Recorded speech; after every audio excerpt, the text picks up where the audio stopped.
Hello বন্ধুরা, আজকে আবার হাজির হলাম নতুন রান্না নিয়ে। এই যে মা শাকগুলো পরিষ্কার করছে আর আমি চালগুলো পরিষ্কার করে নেব। চালটা জল দিয়ে ধুয়ে নেব।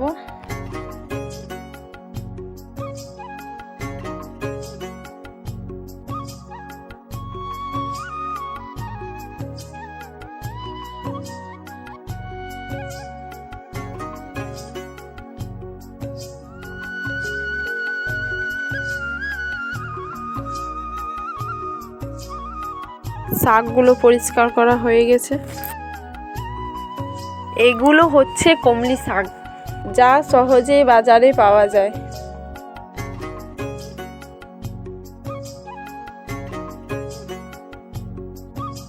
মা এখন কেটে নেবে।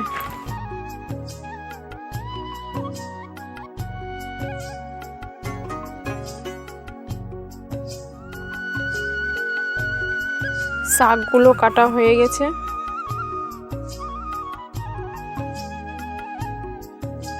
এখন জল দিয়ে ধুয়ে নেব।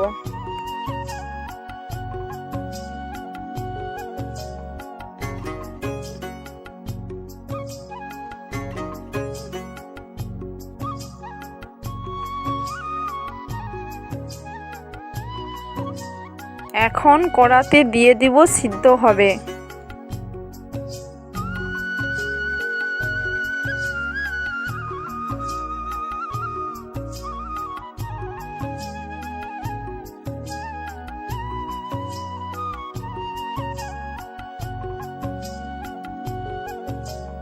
শাকটা সিদ্ধ হয়ে গেছে।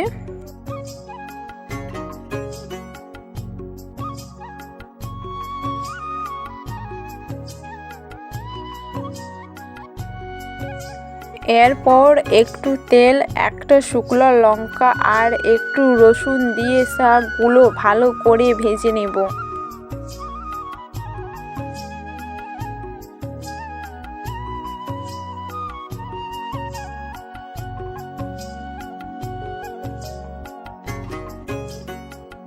শাকটা ভাজা হয়ে গেছে। এখন মাংসটা ভালো করে দেখে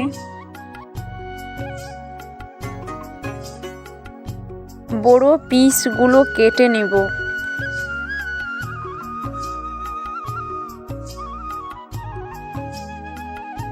ভালো জল দিয়ে মাংসটা ধুয়ে নেব।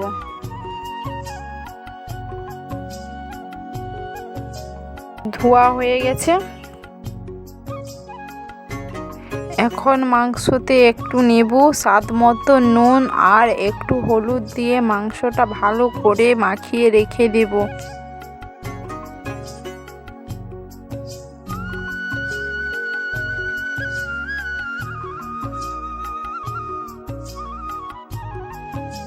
মাংসটা রাখা আছে। এখন আদা ও রসুনগুলো বেটে নেব।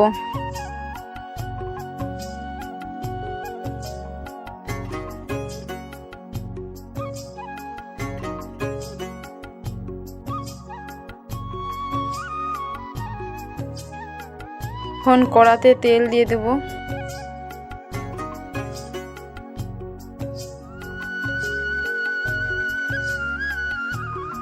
এখন কড়াতে তেল দিয়ে দেব।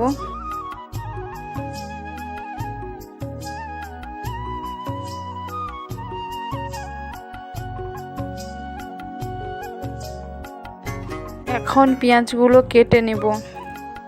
তেলটা গরম হয়ে গেছে। দুটো তেজপাতা দিয়ে দেব। একটু লবঙ্গ দিয়ে পেঁয়াজটা দিয়ে দেব। পেঁয়াজটা ভাজা হয়ে গেছে। আদা রসুনের বাটা দিয়ে সামান্য হলুদ দিয়ে দেব। এখন লঙ্কা গুঁড়ো দিয়ে দেব স্বাদ মতো। একটু জল দিয়ে মশলাটা কষে নেব। এখন মাংসটা দিয়ে দেব।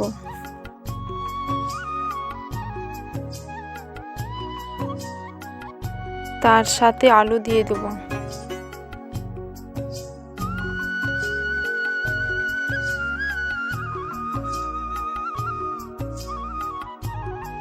দেখুন বন্ধুরা, মাংসটা কালার কেমন হয়েছে।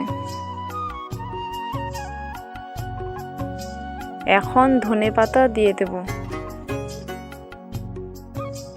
বাড়িতে ভাত দিয়ে খাওয়া হবে, তাই মাংসের ঝোল করেছি। আপনারা ঝোলটা না করতেও পারেন। রান্না কেমন হয়েছে কমেন্ট করে বলবেন।